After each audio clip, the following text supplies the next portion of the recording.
Mahapanya paramilda shimgyongkwanja jebosal hengsimpanya paramilda shi chogyo on gegongdo ilche goek sarija sekpul igong kongbul isek sekchuk shigong kongjuk shisek susang heng shio puyo shi sarija shi jebo gong sang bul seng bul myul pulgu bujong pujong bulgam shigo kongjung musek mu susang heng shik mu ani bi sol sen ue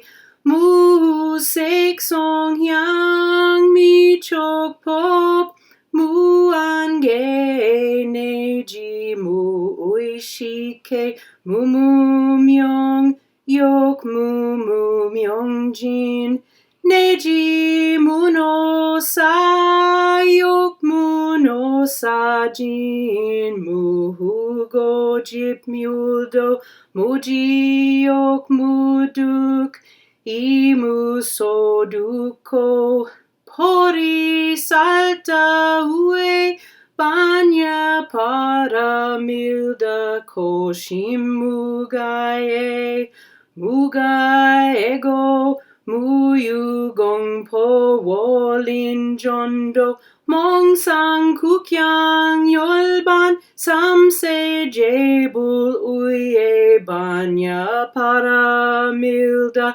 juchuk sol jual aje para sung aje bodhisattva aje para sung aje bodhisattva aje para sung aje bodhisattva Mahapanya paramil.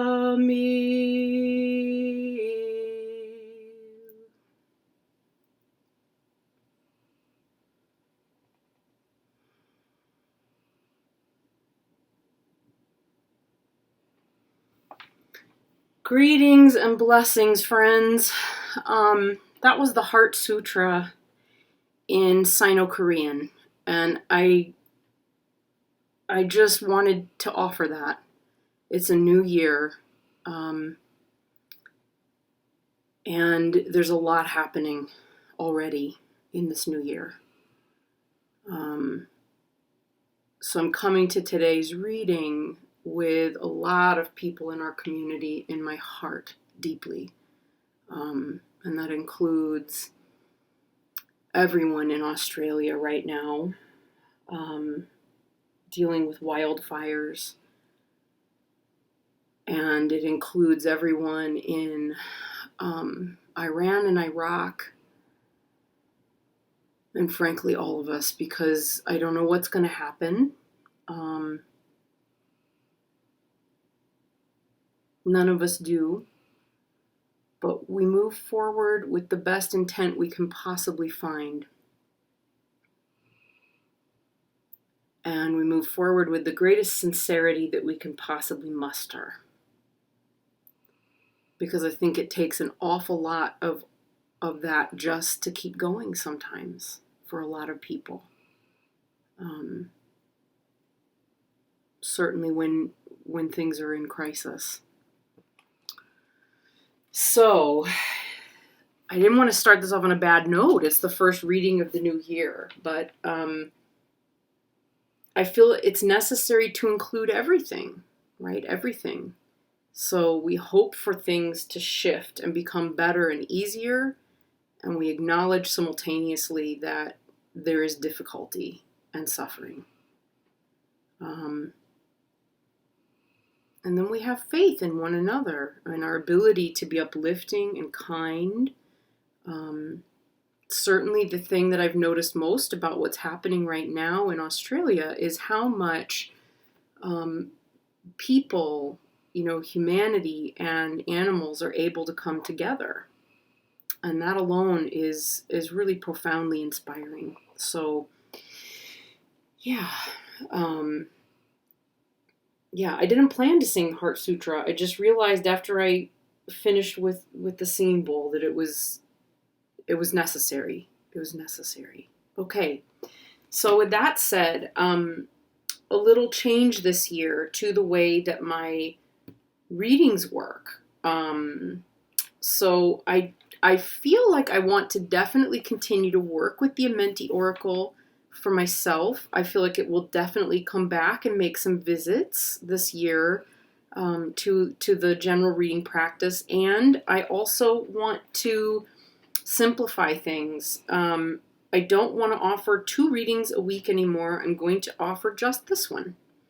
And where it's a shorter reading, I will continue with what has become a practice at this point of working with the Medieval Sigils Tarot, or as we also know it, the Sigilla Medievalia, because I find it so illuminating when working with cards and with decks. So we will occasionally be bringing that one out and trying different oracles and different oracle decks that I've got on hand and that I'm working with. So one that has just been added to my practice, and I just got it and unboxed it yesterday morning. Have not used it yet, so we're going to break it in today with this reading. And I think we'll do it at the end. So there we are. And we're going to work with the Mariel Tarot because it's 2020 and I'm working with the Mariel Tarot myself in terms of manifesting and working with gifts and potential and seeing where that brings me and deepening my own mystical perspective and understanding the world around me. So, yeah. All right, so we'll go ahead. We've acknowledged I pulled him out ahead of time. We'll go ahead and shuffle him into the deck and get started.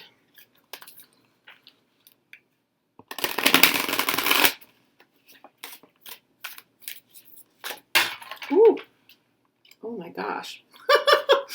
Okay, so the 10 of Wands jumped.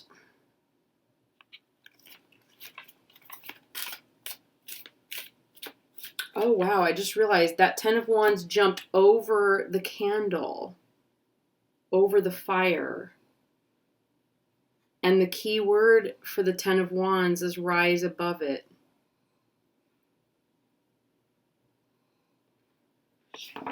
Wow. All right, so there's something there for us.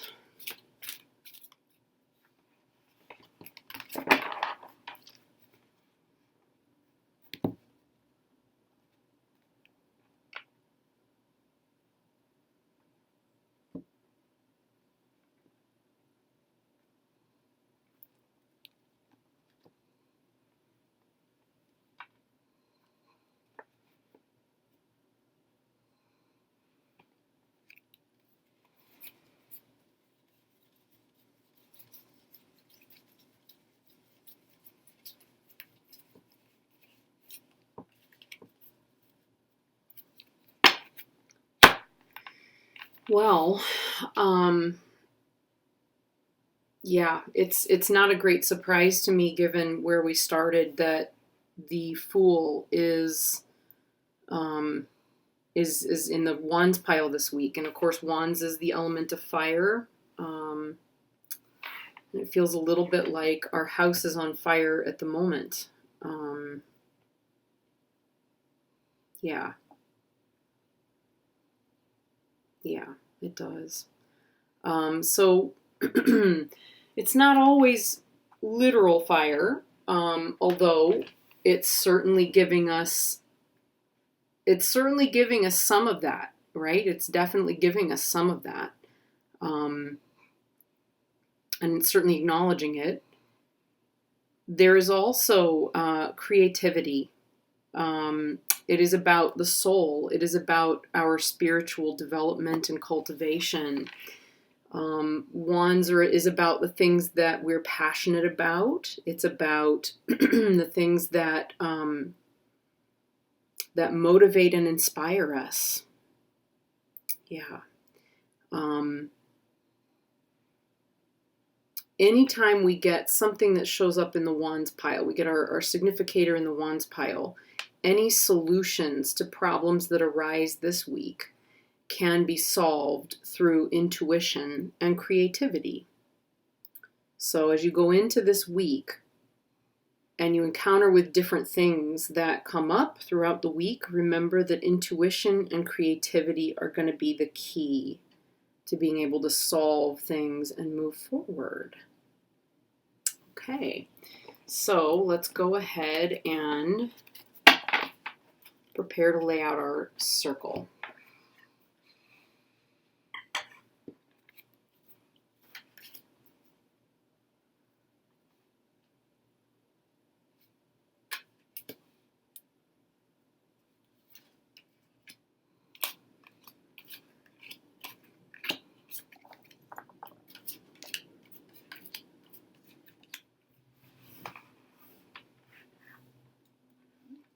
Okay, so let's start the card counting. So we're moving anti-clockwise this week because that's what felt right. So starting with 3, 1, 2, 3. So the first one we have is the Empress. How wonderful. All right. She's worth 9. 1, 2, 3, 4, 5, 6, 7, 8, 9. Oh, great. This is so good to see. We have the 6 of Swords.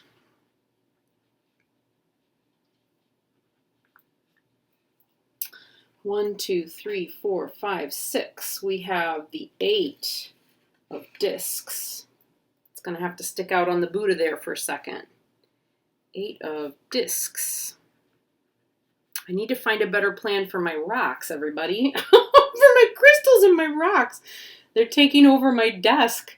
But I don't want to move them away. I just need to find a better way to have them here. Anyway, I'll figure that out. Okay, 8. 1, 2, 3, 4, 5, 6, 7, 8. Oh, wow. Hello. 7 of Cups.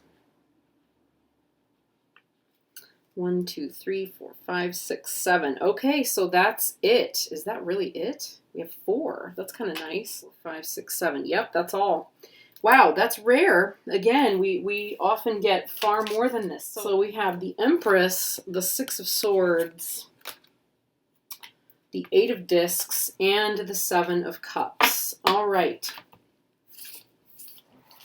Okay, so looking at the 4 cards that we have for the week this week, starting with the Empress energy, which is really beautiful and strong, we could say very simply put, we're going to start the week nurturing abundance, which is offered some divine guidance to move it forward. We will find a way then to take that divine guidance and engage in some peaceful co-creation with others.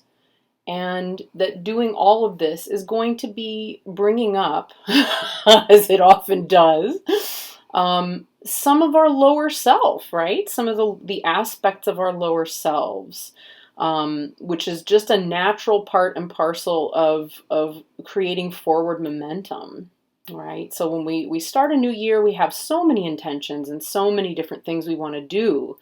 The key then becomes like, how do we do that? What are we going to do with that, etc.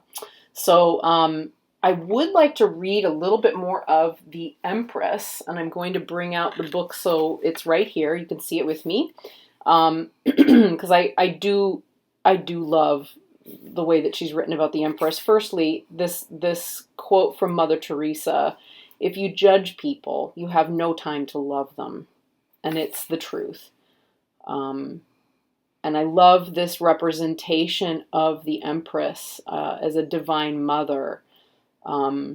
So this paragraph here, this book and this card and this deck transformed my meaning, my interpretation and understanding of the Empress permanently. She said the Empress isn't just the mother to a single child. She is a symbol of the mother of everything, the abundance and fertility of creation, and she carries all things across the void of creation and into the world of manifestation.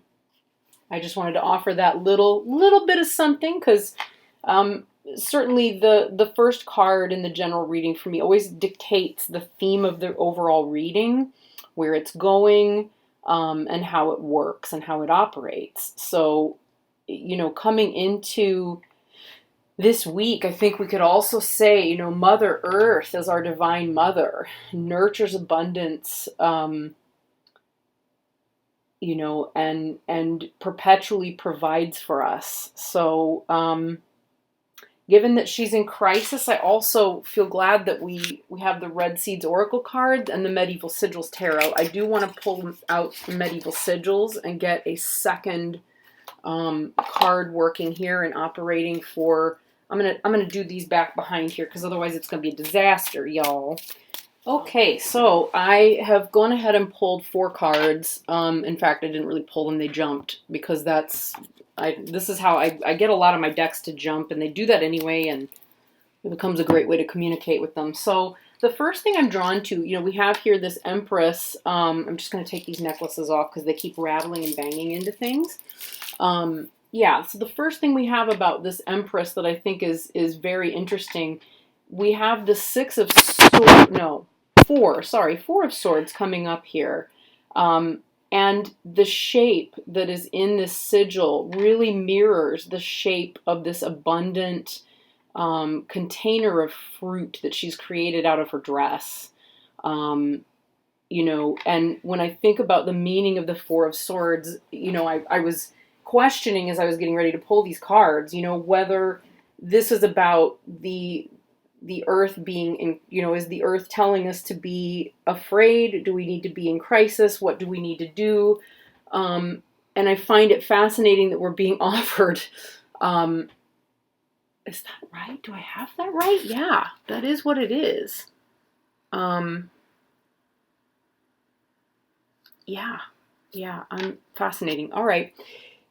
I keep questioning this because I'm like, wow, could that really be what it is? And I'd just like to be transparent about that, because I am kind of wondering. But this tells me actually about some reassurance, which I'm surprised about, actually. Put the mind at ease. Put the mind at ease. I guess there's no point, there's no wisdom in worry. There is just simply no wisdom in worry. I feel like we are intended to trust this process to some degree, because we are going to be divinely guided towards and taken care of, and in a I've got to take some water here. Divinely guided toward solutions and answers. But as we are, they're going to require, this is Temperance. Oh no, it's not. It's not Temperance. It's the Sun. Oh my gosh. Look at me finding all kinds of things. I'm like, oh, it must be this one. No, it's not. How long have I been working with this deck, for crying out loud? Wow. So this is the Sun. This is 19. Holy cow. So, yeah.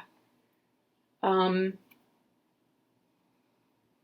my gosh. Okay. Well, this is telling me that,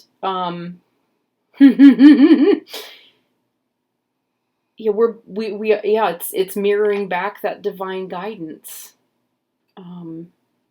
realization, and maybe too also the recognition that, that divine guidance that we're looking for is something that we don't have to seek outside of ourselves, right? It lies right at the center of our being.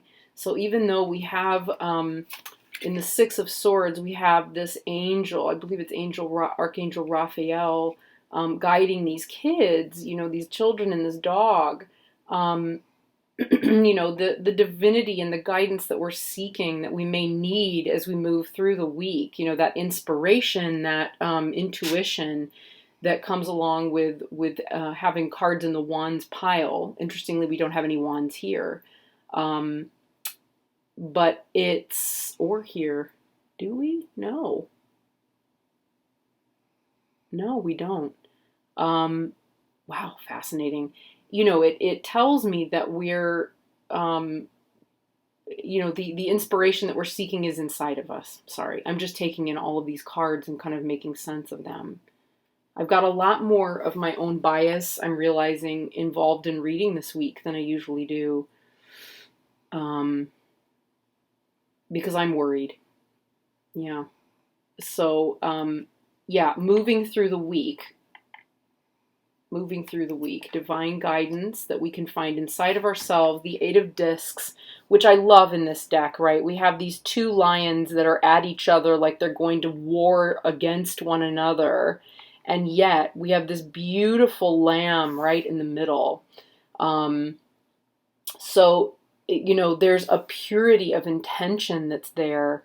A purity of heart, it's beautiful. And when you read her definition of this card, which is kind of misleading and a little bit all over the place, well, not misleading, what am I saying? It's just all over the place. There's a lot to it. The conclusion that you eventually reach, or that I eventually reached, is that this is about pureness of heart, or purity of heart. And finding a way to peacefully coexist. I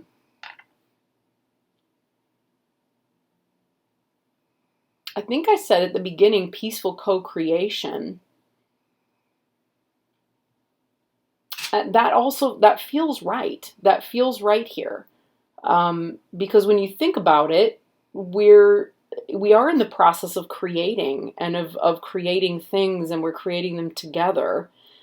And even as we're existing, we're still creating. So I think we're looking at finding that way to come towards it from a place of peace, of gentleness, and pure intention. It's interesting to me too that the card we have here, come on here card, we got a 6. We have the Lovers. And that too is about two different forces coming together. And we've got the duality of Gemini, and we've got this little swirl here in the middle at the top, at the top of this pyramid. And that, it's air, but it tells me that we're also dealing with pureness of mind and intention. And I love the way that it's pointing up to this card and kind of saying, like, remember. And so is this one. Remember, it's going to be okay. Remember to trust your own intention, your own purity, your own pureness of heart, and create peace, from that place. What is your truest intention? And if your truest intention is that you want to be peaceful with others, that energy is definitely here with us this week. It's very, very, very apparently here with us this week. But that doesn't mean that there won't be conflict and there won't be difficulty, because as we go forward, we've got this 7 of Cups. And it's, it's one of my favorite cards in the deck, because it looks like my dog when he's having a bad moment. If you covered the eye and just looked at the body language, it would look like a dog that's really sheepish, right? And kind of cowing maybe. And upset. Actually, if its chin was tilted a little further forward, it might be. But the eye here tells us that there's something very dark, that there's a difficult, the intent or the situation is difficult and confrontational. And I feel like a lot of that is coming up from the inside of ourselves. And the card that comes from, this week from the Medieval Sigils Tarot as the 10 of Cups is kind of asking us, I feel, to do what this 10 of Wands was giving us, right? Which is, go higher, rise above it.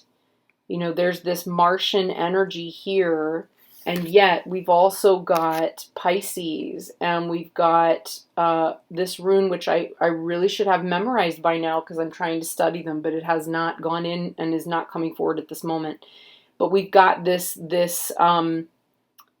interesting, there's a duality in Pisces as well, right? So as we face and work with this, there may be emotional disturbance that comes up, some decisions that need to be made. But at the end of it, we're going to have to go forward, right? We have to figure out, how can we go forward? How can we rise above some of the lower self, but while including it at the same time, right? I'd be very aware of any tendency that you have to choose not to see difficulty, not to see your own darkness, not to want to delve into your own dark places, right? Because when you do that and you just attempt to rise above that without taking it into your heart space,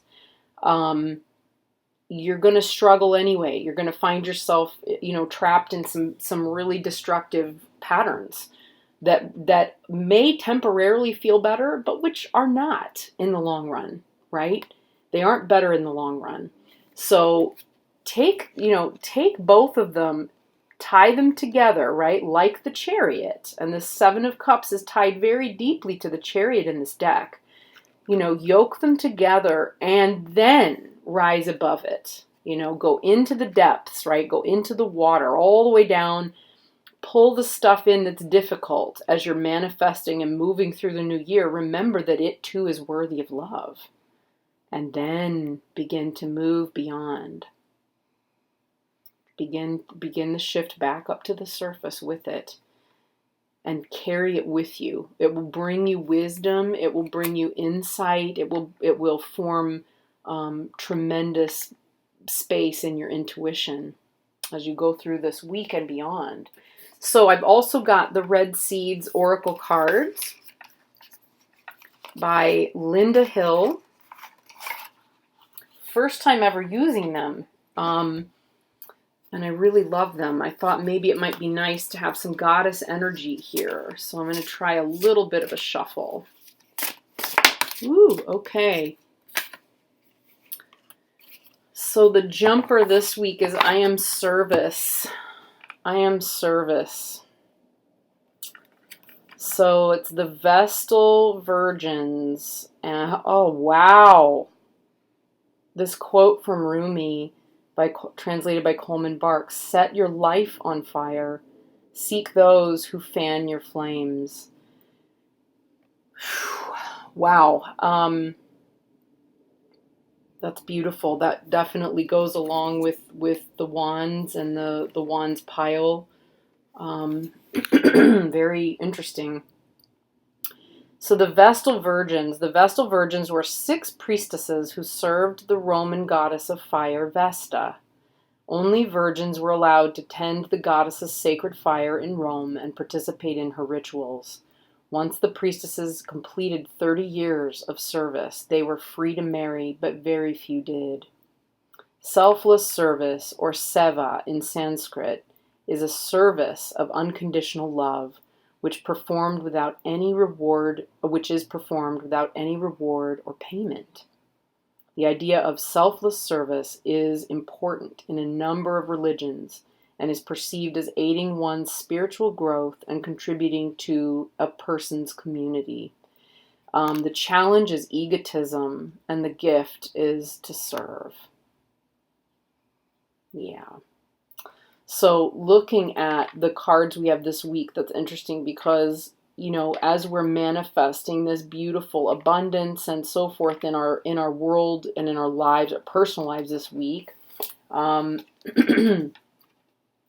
we're able, we're being told, like, let the abundance exist. I think that's what I'm seeing.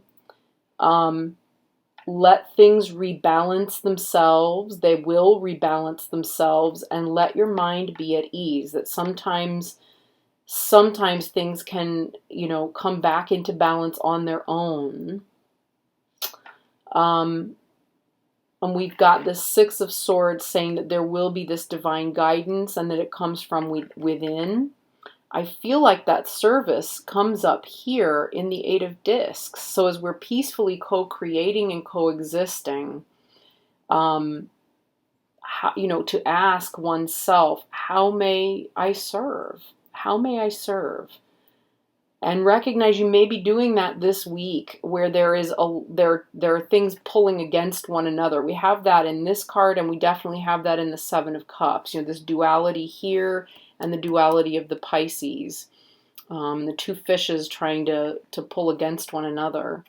And as we go forward, the thing to keep in mind is that we're continuing to use our intuition, allow our intuition to work with us, and to help us move forward in the week. So how may I serve? I am service. And I think sometimes service can be, really very small. It can be very, very small, but small service is not insignificant. So where you are able to offer a kind word, a smile, to open the door for a stranger, to help someone with their groceries, to do something small, and frequently things that will never be recognized, that may not be face-to-face, that maybe you do for someone in your life, right? We tend to in our own homes, I'm aware of this myself right now, oh honey, I took out the recycling, or I did this service, I did that service around the house or for our household. Maybe it's important just to do it and let it be. Is it possible to do it and let it be and feel okay about it? Because remember, we've got the Seven of Cups here. If it becomes not okay, right? If it brings things up to the surface, like, oh my God, I'm always the one doing this shit. I really just need to get some recognition for it. Okay. Can you recognize yourself? That's this coming up, right? Can we rise above it? I'm offering this example because it's one that frequently I will struggle with. Especially where I feel women, let's be real, I frequently, I'm sure you do as well, feel like I'm carrying the vast burden of crap around my own home. So why do we do it, right? Why do we take it on? Why do we end up being the ones who deal with all of that? That is that's some shadow self. That is some darkness that's coming up, that's lower self, that needs to be tethered to the higher purpose in order to be loved, in order to be recognized, right? So I would look at that Seven of Cups and I would look at that moment of, this is, I do this all the time and I never get any credit for it. Hey, I'm so sorry. I'm seeing that you really feel hurt. Offer yourself what you would offer to someone that you love, because no one else will. Frequently, no one else will. I still love you. I care about you. Thank you. You've done beautiful things around the house. I feel so much better knowing that, that the floor is clean, that the toilet is clean, that the recycling got taken out, that the dog is walked, that the kids are fed, that the grocery shopping is done, right? Yeah, that's one of the hardest things, is recognizing that frequently, we feel burdened, we feel exhausted by what we're doing, and yet, if we don't offer ourselves the recognition and appreciation for it, we may never get it. So is it worth it to perpetuate the suffering, or is there a way to shift it in favor of love, in favor of being capable of further service? Yeah. All right, friends. I wish you the most beautiful week ahead. And again, I am going to be, I think, shifting my practice this week because I see the need for it. I see several needs for different kind of practice this week. So, yeah, I offer you all so much love, so much gratitude and peace for the week to come. And I will see you all next time. Take care. Bye.